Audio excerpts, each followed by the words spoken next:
underestimating, trying new things, and just throwing. And so it's just kind of having a basic understanding, trying things. So growth is linear, and 2x growth, you're keeping the 80%, and you're a 20% so that you can gradually grow.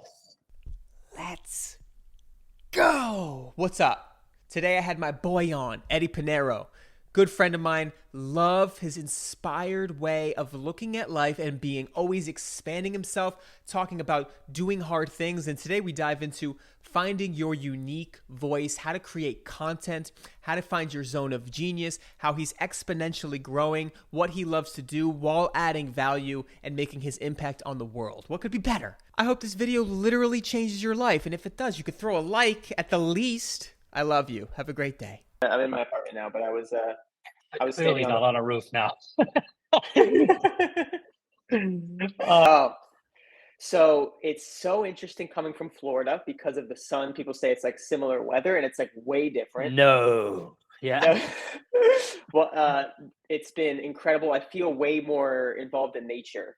Like the sun is, you can get so much more sun because it's not beating you down like Florida. The beach is wide open. We're close to mountains, so I can like take a 20-minute drive and go on a hike. I've been on a bunch of hikes. Tried surfing a little bit. I love it, but it's just something. I mean, that's like, obviously from the outside in, everyone does on social media, but like you do look like you're just like in flow. It's cool. Thank you, dude. Likewise. And I want to hear about you because I know you're still expanding, still crushing. And that's a sign for me of happiness as well. Like finding something you love, you wouldn't be doing it this long if you didn't love it, and find ways to keep your business in a way that keeps your lifestyle the way you love. Yeah, bro.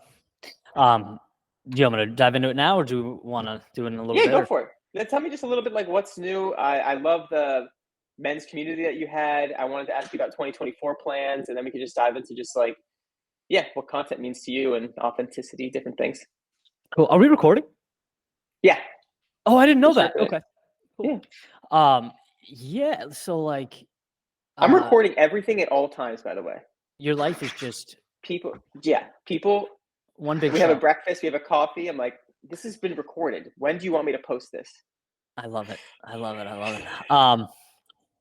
Yeah, I mean, it has been like what you've known that I've been doing for a while. It just constantly trying to, I don't even know if scale is the right word. It's just evolve for myself and then for the brand, So like, you remember 4 years ago in Florida, it was like very much me behind a mic, writing, recording, editing, getting it out there.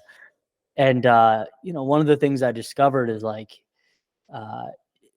it's actually really well put in the book, 10X is easier than 2X. I don't know if by Dan Sullivan. It's what, dude? So now I have a rule. I've got, if I hear a book 3 times in my life come up, I have to read it.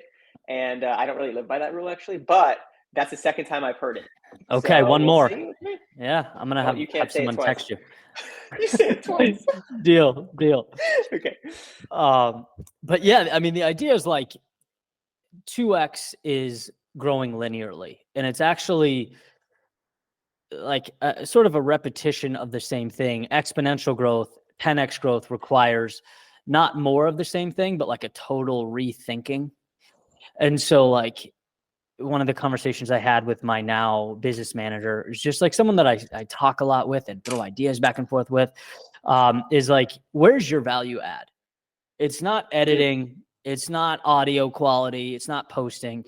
It's telling stories with a camera, with a mic onto a camera, right? So anyway, long story short is I'm building systems that allow me to speak as much as I can, record as much as I can, and then outsource everything. And so it's been slowly acquiring editors that are just awesome, social media manager who's incredible, and then folks to help me. I think like very creative-minded folks. It's not that I'm anti-monetization. I just don't like. It's just outside my zone of genius. I just want to make cool things. Yeah, I feel you, dude. So having someone there who's like, great, Eddie, make cool things, but here's how we can scale and monetize so that your cool things can reach more people, reinvesting back into the company. So that's what it's been, man. It's been great. That's beautiful. I feel I'm on the same path of like, I tried music. I still rap in my spare time, but I'm not trying to make it my forefront thing, because I Mm. feel like that's my expression. And just like my body, like I love how the body and creativity like give me so many analogies where it's like if I have this foundation of my body, I can go dunk. Like that's my expression. And now right now I'm like healing and I want my it's painful and I find myself wanting to sprint, but it still hurts. Or I want to go on a marathon, but it's like not ready for that yet. Or I want to learn how to flip. It's like focus on the foundation and then you can express in all the ways you want, however you want. And when it comes to that creativity, I love that you found your zone of genius, and I think that would be a great question. I'd love to share with my audience because I love how people express on camera. I'm finding mine is helping people find their own voice, like getting them to say it. I think, as you know, as a speaker, and I want to get your take on this too. Saying something out into the world, saying it on a mic, especially posting it, is so powerful in a way to push yourself towards a goal. So I love helping people get started on camera. I love helping them take the courageous action to say, that's actually what I want to say. I see people talking about this, but that's how I live. And so I want to know, like, how did you, anything that came up of how you really said, this is in my zone of genius and this is not? Like, how did you know that being on camera and speaking was yours when you could have been an editor and been a genius that way? How did you navigate that? Yeah, I mean, it's an intersection of something you're really good at and something you love to do. I think if I invested my life and really focused on editing, could I have been a 1% editor? Absolutely. But I would never have jumped out of bed in the morning and been like, how do I tell a story with editing today? So to me, it's the verbal storytelling, it's writing and communicating that way, I think is really cool. So like the reason that I've been able to do one thing for so long and have so much fun doing it is because I am enjoying it and it is adding value. And I think when Yes. you find those two things, like it's just such a, like I remember the first that light bulb moment where it was like kind of doing what you've done in the past, where it's like you're bouncing from these, thing to thing to thing. You have these clues. I like this. Yes. I like taking the guitar and playing a show in front of people. I like taking the video camera, running around the neighborhood. I like doing these things. But then once you find the right ingredients to put them together, and it's like, yeah, Yes. that's where it's at. How would you describe that feeling of wanting to jump out of bed? Is it just joy, or is there any other like feelings that help you light up? Because it's like sometimes I get inspired to edit because it's like, wow, that was a powerful thing. But for my corporate job's a good example. I would like accomplish a task, and it was like it lit me up like 1%. I'm like, if this is the ceiling of like accomplishing a task at corporate, this is not for me. Yeah, it's a good question, like, because it is joy for sure, but obviously Yeah. there are days where it's not. And I think like when you're not working on it, there's this feeling like something's left undone. It's like that feeling when you're watching a good movie and you hit pause. It's like, like I want to continue seeing where this goes. Yeah. And to me, that's it. It's a pull definitely to continue. Okay, yeah. So that's what I would love is helping people tap into that pull. Because when you feel that pull and you know it's your thing and it lights you up, my first thought is you have to try a lot of things. Yeah. And then people are also, especially entrepreneurial, you might be trying to follow money as well because you need to support yourself. So any advice for people in 2024 trying to start content and doing what they love while trying to make it scalable? I think you nailed it. And like sometimes it feels guilty to even give this answer because it's so seemingly obvious, but like try things. So and Yeah. I give my own test case as an example, like 26 in the corporate world still doing this stuff that I hated. Carpooling with one of my best buddies, and we're like, maybe today's the day we get a flat tire and don't have to go in. Like maybe Yeah. today's the day.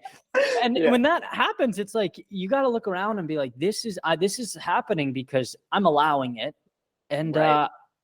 I can change it. And again, seems obvious, but then I look back and I'm like, a 26-year-old man, I didn't realize that. I put my head down and did what I thought I was supposed to do. And so you have to Right. free yourself from that and understand, Yes. hey, life's not that serious. There's a lot of exploration involved. And when you find that thing that's you, and Yes. start firing on all cylinders, like it changes your life. It's so fun to get up and like feel like you have Ah, purpose in the morning. That's such a beautiful. beautiful thing. And I think to some extent we continuously need to be tracking that down. Yeah, that's awesome. Very cool. I had another question I wrote down for you, which was, so for myself, let's talk about me now. That's what I Yeah. want to do. So that's really Yeah. So try new things is something that I think is so underrated because people, for example, like I don't know if where it's going to go. They stop themselves. Like I don't know how if I want to be the best, but I think underestimating trying new things and just throwing things, waking up and trying something brand new from dancing, whatever it is, can really start that energy. So I trying new things is what's the word? Never goes out of style. That's Trying right. things. You never know what pieces you'll take, right? Because like maybe, and I'm not sure. I think you said you're going to continue rapping like as a side Yeah. thing, you know, creation, keep the juices burning or flowing. You don't burn Yeah. juices, but like there are there are definitely elements there that I'm sure you're going to integrate into other things, like my music thing. I remember standing in front of a stage, and even when it was a bar at 11 p.m. at night and there's 10, 12 people in the audience, it's hard to captivate an audience.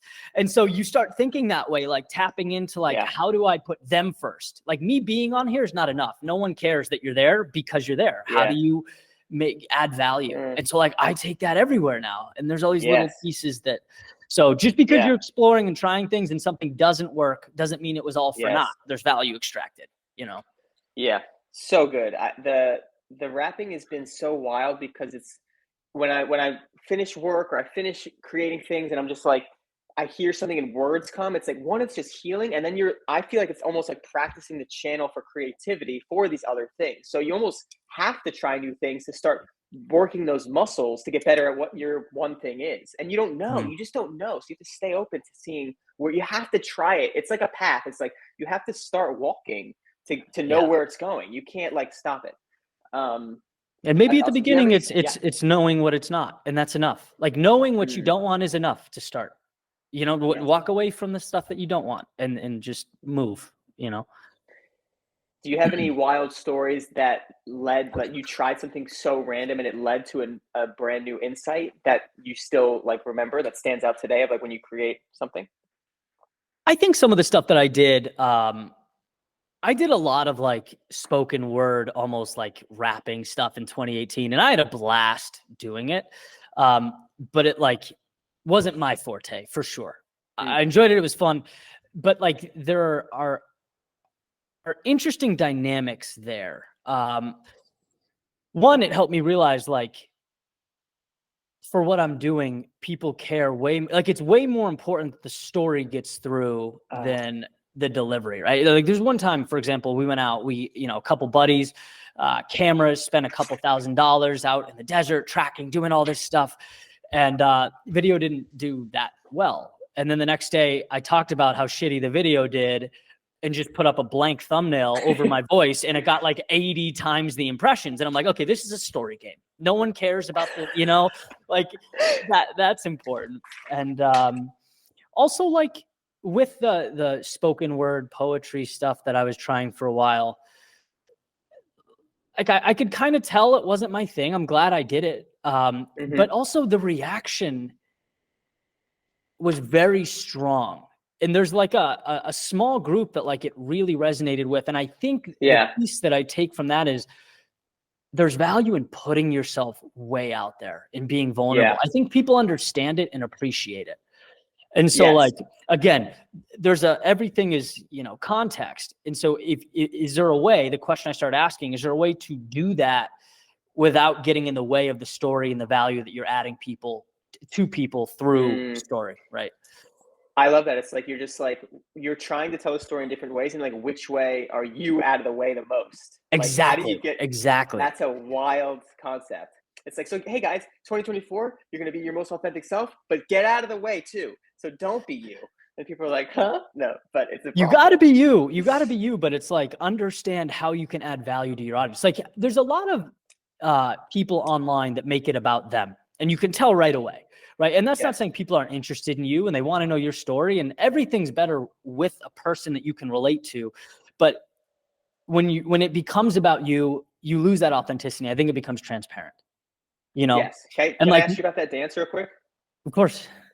So when you're like, you want to be like, I think that's what's cool about trying the new things is because that's like purely for you. Like that's what rapping is for me. It's like, it started for like, just like in my soul. I just wanted to like say these things if no one heard it, like into the void. And then there's that when you're posting it and trying to reach an audience and tell a story, they're resonating or they're reflecting back. So like Rick Rubin's quote really sticks with me, where it's make art you love so much you want to share. And so how do you navigate that you're making something you love so much, but it's also like respecting that this is not resonating with the audience? Like how would you kind of do that dance? Yeah, I mean, it's a tough thing, right? The reality is, if you love making something and you're told to do it and it means the world to you, do it. If there's no market for it, you have a hobby and enjoy the hell out of that hobby, right? But like, there's some crossover. You have to be pragmatic. We live in the real world where you have to ask, if I want to do this for a living, for my life, what steps am I taking? How am I evolving so that, yeah, I love it, but it's also adding value to people, to a marketplace. Yes. And that's that intersection. And it's why, you know, when Your World Within originated, this is the first time I've ever stumbled across that, because it wasn't just that I wrote this speech and made this movie that I loved. I started getting emails like, dude, that resonated with me. That changed my life. That X, Y, and Z. And it's like fireworks. Right? Because I play guitar and do that. So and good. Like, it's fun, but it's a different story. That's a me thing, right? Yeah. This is like, I can impact the world thing. That's beautiful. It's such a fascinating thing to look at. It's like, I love this so much, but I want to impact so much. So you have to like do what you love. It's just like a wild dance. I just call it a dance because you don't always get it right, but you're also like learning as you go, and it's like back and forth. You don't have to not care what people think too. Sometimes you have to be like, that's my truth. Like if you made a video, I'm sure you might get some hate comments. You're like, I can't listen to that one. It's not that it's not resonating. It's that, so it's all of that. Or distinguish between feedback is important, right? Because like I get comments and I'm lucky, like 99% of them is good. That probably means I'm not being outrageous enough. Like the ratio is pretty good. But like distinguishing between comments that are, Eddie, longtime listener, you know, but this video is 6 minutes. I really enjoy it when it's 2 hours. Can you make more of those? That's constructive criticism versus I hate this guy's voice, right? That's something you just like push aside and continue forward. But you have to filter those. What would you say to me when I post a rap and someone goes, "Do you dunk anymore?" Ooh, just kidding. You say it's 3 months AD. AD, dude. That's so good. Okay, so speaking of the dunking too, because this is something really fascinating. I would love your rate on this. I love the people I've talked to. That felt like such a unique journey. I shared the journey and built these connections. And now I'm seeing it. They were loving me, like pushing my limits. And I'm so grateful. And I inspired so many people to do that.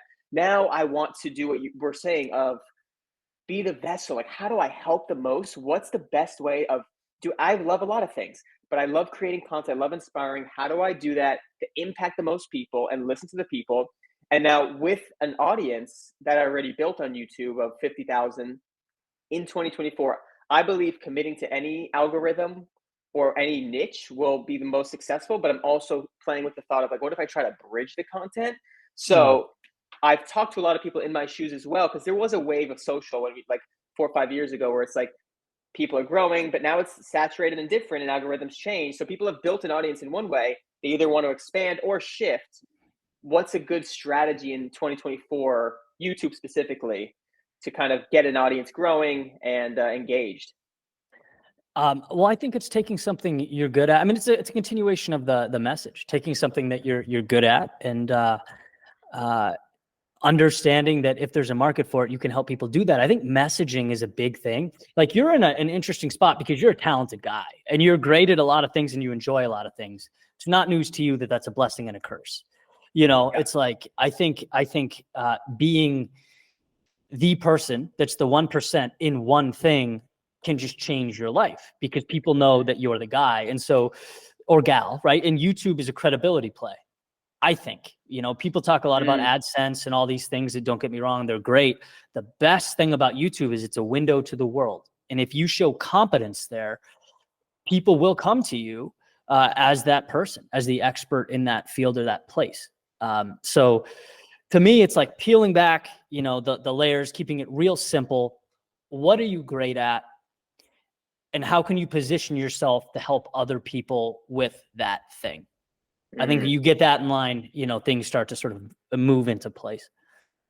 Yeah, that feels really aligned with what I've been working on, just helping people create content.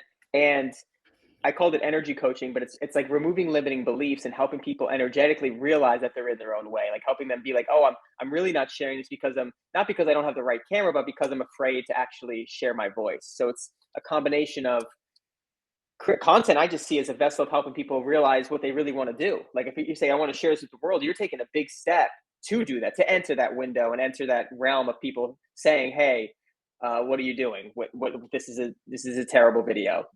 Yeah, and that's a $1 million question. Like, how do I know I need an energy coach? Yeah. I have no idea, right? Maybe I do. Maybe I Right. need one desperately. And then, so like, Hmm. that's the story that you have to tell. Yes.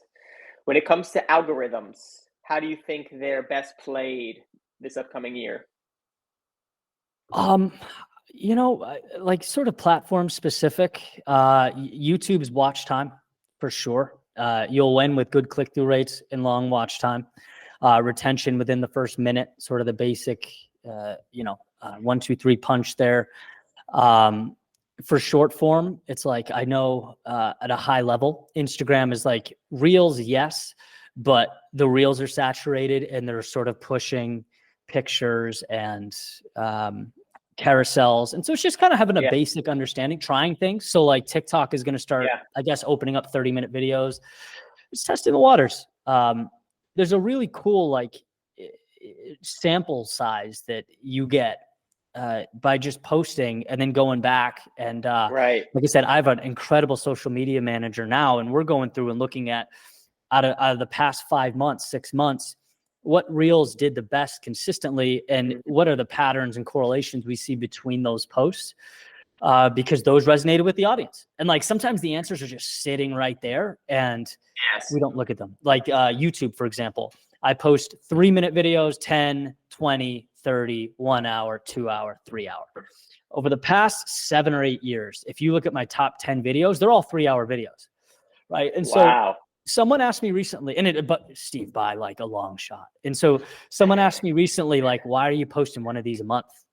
You know, I probably have 40 hours worth of content now at this point in a catalog, maybe more, 60. And so why the hell is every video not 3 hours? Like you started out with the new speech, right? And then you stack it with speeches in the same category so that you get that length that people like. So Yeah. yeah, it's an awareness. I love that. I love that it's just 3 hours because it's like in the world that people are going shorter and shorter. They're like, your Instagram reel should be a blink. They should literally just be a blink and that's it. But it's like, no, it's what's working for you. And being different is such a big one too. Like you're saying, trying new things. We've said it a million times, but having the courage to try something new, to almost shift the algorithms your way, to be like, this is captivating because it's new. And that's a dance as well. I'm actually playing around with LinkedIn. And it's like it's what to me, I wanted to get your just initial thoughts because I'm new to it. But what's cool to me is like Instagram went through this wave of like super professional content, the better, and then it was like back to raw because it was like that those are too adsy, more raw content, more selfie type stuff. And I feel like LinkedIn's now new to that too. It's like they just want more raw stuff, selfies, things like that. Have you Yeah, noticed anything? I had, well, so LinkedIn we got serious about that maybe 3 months ago. And it in a way sort of replicates what I'm doing on Facebook. But the things that we have noticed are that text seems to do well. Text and quotes in Mm, videos, not as much, like the real type right. stuff, which I think is what you just said. And then I have noticed on Twitter/X that, yeah, the raw, real, hey, this is, what I went through today, or good morning, guys. Here's a view while I'm having coffee. And that's something that we're implementing in the YouTube community tab, Mm, and also on Twitter and soon mm, LinkedIn, because there's that. People want that, people want the behind the scenes, yes. supplemental to the other stuff, obviously, but it creates story and a camaraderie with your audience. Interesting. Yeah, I'm gonna start playing with it. I just like the totally new audience, totally new game, and I'm just gonna see how like I'm gonna try new things. It's a place for me to just throw things out and try different things. I'm noticing selfies. Like when I scroll, there's like so many just like general selfies are working. Of just like it seems like they're like trying to play that raw game, like who's authentic, which is fun for someone like us who were like have been doing it for so long, caring so much to use that platform. Another question I had was in 2024. I think every single person especially if you want to like build a free life for yourself, should be creating content. One, because you build an audience. Like an audience Mm. helps everything, even if you want to go music route. And two, if you have a message and you feel like you want to share your voice, you have almost a responsibility, because if you love doing it in person, whatever it is, your product, if you can help one more person online, it's almost a responsibility to do it. Do you think content, the question is not for anybody? Like, is there somebody that should not be creating content? Because right now, in my eyes, literally everyone should give it a shot. Yeah. Charlie Munger, RIP, has a quote, says, acquisition of knowledge is a duty. It's a moral duty. And I think, like, in a way, I mean, they sort of fit together, you know, hand in hand. It's like you acquire knowledge to share knowledge.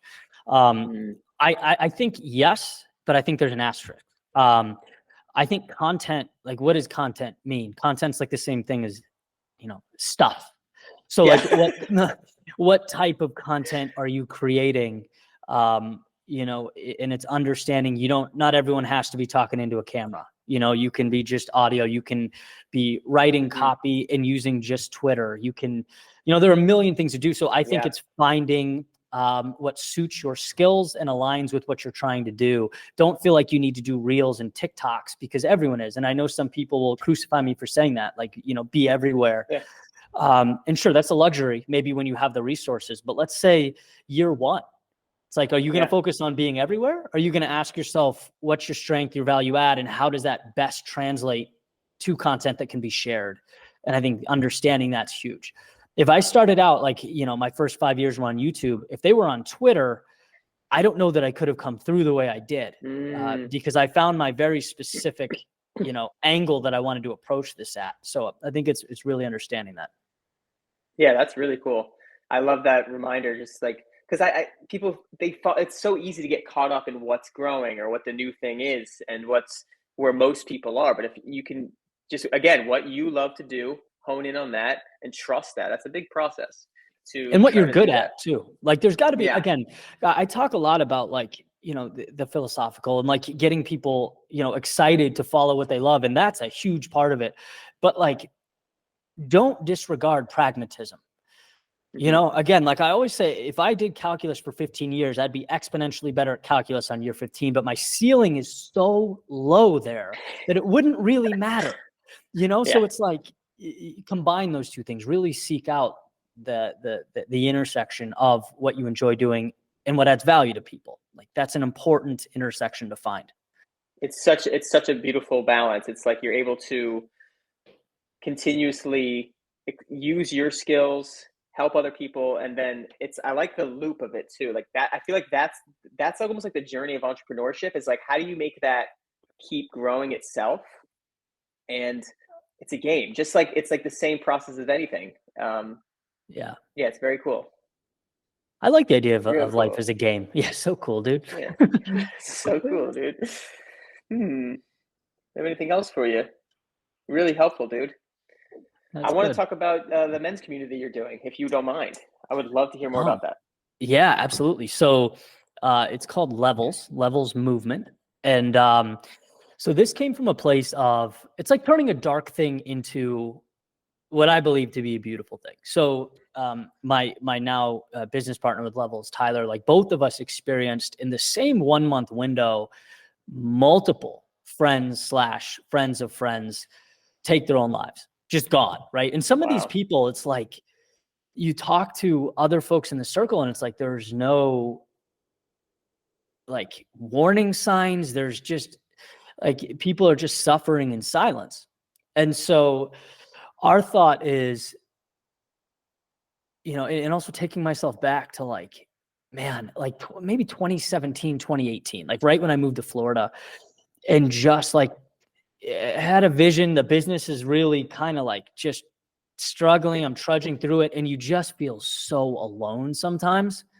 Like I always say, the hardest part for me was truly, it wasn't like videos not doing well or bad comment. It was just feeling like I was alone in a battle. And so how do you fix that? You know? And so we want to create a community where people can be a support network. And it's not like when you hear mastermind, you tend to think business, strategizing.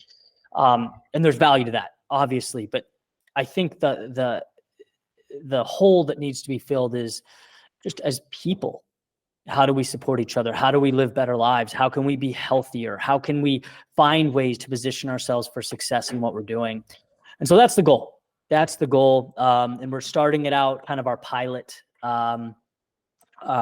retreat is January 11th in Sedona, and it's really cool, man. We're doing like hiking, rucking. We have a breathwork person coming in. We're doing cold plunging. It's going to be incredible. So yeah, I feel it's just, you talk about purpose driven. Like, I just feel like this could play a big role in people's lives. So I'm excited about it. Did you ever see that starting your YouTube channel, like in-person type of things? I know speaking in person probably, but did you see this type of event for yourself? Well, here's the deal. The rational brain says, like, I mean, I say no to speaking engagements, right? Because I'm like, I can put out a video that will make this in ad revenue. Like, I don't need to go do that. And so logically, it's like, I'm not going to get rich doing that. But to me, it's just like, it means so much. And like, it's a hole that I'm trying to fill personally. And I know people out there are fighting it. And clearly, like, you know, suicide rates through the roof. I mean, that's crazy. It's like healthy military age men just offing themselves. And you know, that's complex. You can't solve that with a mastermind, but I think it's a big step in the right direction. And I think telling people it's okay to be vulnerable and reach out and create a community where people feel free to do that, big deal, you know? Yeah, dude, that's awesome. I love hearing the way you feel about it. And I love like seeing this evolution of like, this lit you up. Now this other part of you lit you up and you have access to do it. And it's just like, it's awesome to see that evolution of just like continuing to following it and push your comfort zone of like, yes, you want to add value. You can have your brain so focused on what is this making me? Where is this going? But then also like, no, this means too much to me. And that's beautiful. And it pushes my mind again. Go ahead. Because I like, tell me how. Everyone I hang out with is in shape. And like, I have been running forever and ever and ever, but because of shoulder injuries, like, I've just kind of like closed that door and been like, well, you will be a skinny runner guy forever. Right. And now I'm around all these people like that are just want more and are excited and in shape. And I'm like, I am going to find a way to fix these shoulders and start lifting heavy weight. If it's the last thing I do, I'm not going to be the smallest guy at my own mastermind. Right. And it's just like creates this like really cool, like, you get pulled up by being around excited, energetic people. And that's just one example, but it's just, it's exciting. Wow. So sick, man. I can't wait to hear about that. I wonder if there's like, first time's going to be so new, and I'm excited to see how it influences your content too. Content, not just stuff, but the typical videos, because that's going to lead to so many new things. And that's what's fun. It's like you follow those pulls that are so strong. It does actually affect your thing, that your main thing that you're doing. Dude, that's a really cool point. For me, it's like 1-to-1. Like when I do things in adventure and go out into the world and experience things, it gives me more to write about. For people that aren't writing or speaking, those experiences go somewhere. Right. And so like, it's so important to put yourself in front of new stimuli and get out there into the world. It's so powerful. We said try new things, but this is like having that courage to say, this is expanding me. And that's what I love about the magic of sharing, is like when you share your journey and then you go on something, you bring it back and you say, this is what I learned from that journey. And I just followed this. Cause I think we all have that pull, but it takes that courage to follow that pull. And I think that pull is my favorite thing to try to reverse engineer, is like how to get people to tap into that pull. And one way for me is like, what wants to come out? Like, what is that voice that's like you're scared to say that's maybe different, or what's something you've never said? And I think the voice is so powerful because when you say it, it like literally takes you from a thought to like to the world. And then also saying it to someone else is huge. And then saying it online is even bigger. It's like, so the voice is just such a wild thing. Yeah. You're saying like once you put yourself out there, you're sort of obligated to follow through on social. Telling the word who you are. Like when I said I'm a rapper, it was just wild to see what unfolded. Like I wasn't saying I rap on the side. I said I'm a rapper. People like, oh, I have a gig. Like that was like their next thing out of their. Well, you did like so many shows so quickly. Yeah, it was really cool to see. So cool. Thank you, dude. Yeah, and it was crazy to feel so at home. I'm like, I'm not as people would be like, "How long have you been rapping?" I'm like, "This is my third show." They're like, "How did you commanded the stage? It felt like you've done this for so long." I'm like, "This is literally the third time I've ever said this rap out loud." Like, and there was like, and that to me was like, I just to observe yourself. Like, how do you? That's so true to you. So when you try something new and it comes so naturally, that to me is like a sign it's something that's expanding you. It's for you. It's something for you to follow. And however far long you follow it, wherever it takes you, just enjoy it. Just have fun. It's so fun, dude. It's ridiculous. Just Yeah. rapping at people. Oh my God. Looked awesome. Thank you, Looked dude. awesome. All right. Man. What else? If you were to die today, what message is on your heart just for this morning? I know we just talked about you already connected with people, but today, what's going on? What's going on right now? I think I'm in a season of life where I'm, really trying to stretch out of my comfort zone. And the idea, it's like, so like life is not a flat line, obviously. It's, we have like, it oscillates. Like we have great times and sort of times where we struggle. And I was thinking today, like in every single period in my life where I've just felt like the man, like a man on fire, it was Love like, that. I am convinced in my own mind that I do hard things. It's like that simple. And so like coming out of the cold plunge today, like the idea that I don't have to be there, right? Or even being in there, felt really cold, 2 minutes left. And it's like little things like counting 30 seconds at a time and stepping out and just being like, I do hard things. And it just excites me, right? Because all of this is self-induced and we all have it in our own way. I don't need to be growing my team or expanding. I don't need to be creating a group. I don't need to be doing any of these things, but I'm drawn to them because they're difficult and they matter. And I think teaching yourself that you can do hard things is the difference. And so that would be my message is like, one, you can do hard things. And two, it's important to find ways to convince yourself that you need to believe that you do hard things. And however you can do that, whether it's running, pushing through the hurt, whether it's something silly like hopping into a cold plunge for 6 minutes, 5 minutes, just continually teaching yourself that when things arise that suck or are uncomfortable, you do them, period. And I'm always at my best when I'm there mentally, Yes, totally agree. Simple things. That's what I love about running now too. Is like I have no excuses. I think one thing about doing the hard things is how can you remove the excuses? Like people say, cold plunge. I want to do it the right way to plunge. I took a cold shower and it's freezing because it's like winter a little bit. It's not that bad. But the point is, it's like there's no excuse for me not to do it. It's like it takes a couple minutes. It takes this, and that's what I like about running. I throw shoes on. It's sun out. There's so many ways to remove all the excuses from doing the hard thing. And at the end of the day, doing the hard thing, you feel so good. I agree. Yeah. Nice. All right, Doug. Any wild videos we can expect, or any new content, or anything? Yeah, I've started doing those, and it's one of those things where it's like, okay, this is adding value, so it'll probably add value to others, right? And so we started creating Powerful, dude. information videos. So I love something you said earlier about the exponential growth. And I think people think I love that. That's my wave too, is like, what could I build right now that no matter what is growing and can only expand? So that way, if this is solid, the next thing. You said something about a foundation and building on top of a foundation. And then you said something about 10X. Tell us about that book real quick. 10X is like shooting for bigger than linear, right? Like try, because what one friend explained it to me is like, think of what your goals are and then just freaking 10X them and go for that to help you really expand yourself. Basically 2X growth is linear, and 2X growth, you're keeping the 80% and you're adjusting constantly a 20% so that you can gradually grow. 10X means you actually let go of 80%, hold on to 20%, and rework what you're doing so that you're holding on to your value proposition, your zone of genius, and everything else is being rearranged. Wow. Yeah. You jogged my memory, by the way. Oh, perfect. So speaking about that exponential growth, is your goal 1 million subs this year or more? Yeah. I mean, I want to be 2 or 3 for sure. 10X it, baby. 20. 20, 500 subs. Imagine. I think it's funny because like you look back and you go, yeah, well, it's taken you 9 years to get to almost 700,000, Right?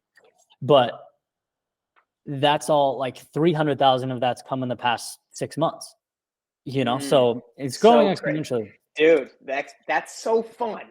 Holy shit. Okay. So on that note, when you were having a tougher, because like it is slower growth at the beginning. When you're having slower growth early on, you have close to 700,000 now. You probably felt this voice, which is what I love about life, is like that voice, that pull is probably your higher self. That's how I see the world. Mm-hmm. There is no time. Time has collapsed. If you were to give Noted. yourself, if you were to give yourself a word of advice going through that tough time to just give him a nudge to keep going forward, what would you tell him? Yeah, the big thing is like everything had to be measured and perfect, and your job is not to be perfect. It's not even to be remotely or kind of perfect. It's to sign a contract with yourself that you will continuously do two things: keep moving forward and adjust. You step and you pivot, and you step and you pivot. And if you do those things, you have to arrive somewhere good. You have to. Like, you're moving forward and you're learning and adjusting, So like, that's it. That to me that's awesome. I love that. Couldn't agree more. I feel like that is nature. That is like tapping into nature's evolution of like, we're going to grow. Okay, the sun shines too bright. We're going to change our leaves. And that's like genetics forming. So it's almost like creativity and the way you scale your life, your business, whatever it is tapping into that ability to adapt with your environment and always pushing out of your zone to grow and survive, and not just survive, thrive and expand into your highest potential. God, so good. Amen. And by the way, Keep moving and adjust.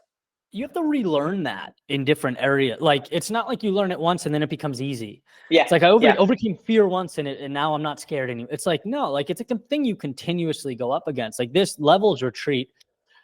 There are things here, like, dude, it's far from perfect. It's going to be incredible, but I'm sure there are going to be bumps along the way. And, I found myself in the same spot. It's like micromanaging. Well, what if, should we wait until? No, go. Find a great group of guys, make it happen. And you'll just get way further that way. Yeah. That is the beautiful growth, ability to step into the unknown. You'll never know it for sure because it's unknown. It's new. It's out of your comfort zone. How could that be fully known? That's the whole point. So that courageous step. Beautiful, dude. Well, thank you so much. I'll leave it there. And I'm excited to watch you exponentially freaking grow. I did want to say that growth is mastery. That's what I see, that exponent. You'll never reach it. There's no finish line. That's the fun. See life as that game of mastery, just trying to get better and better and just know it's a game. See how far we can go. See how high we can shine. I'm going to I love it, man. I'm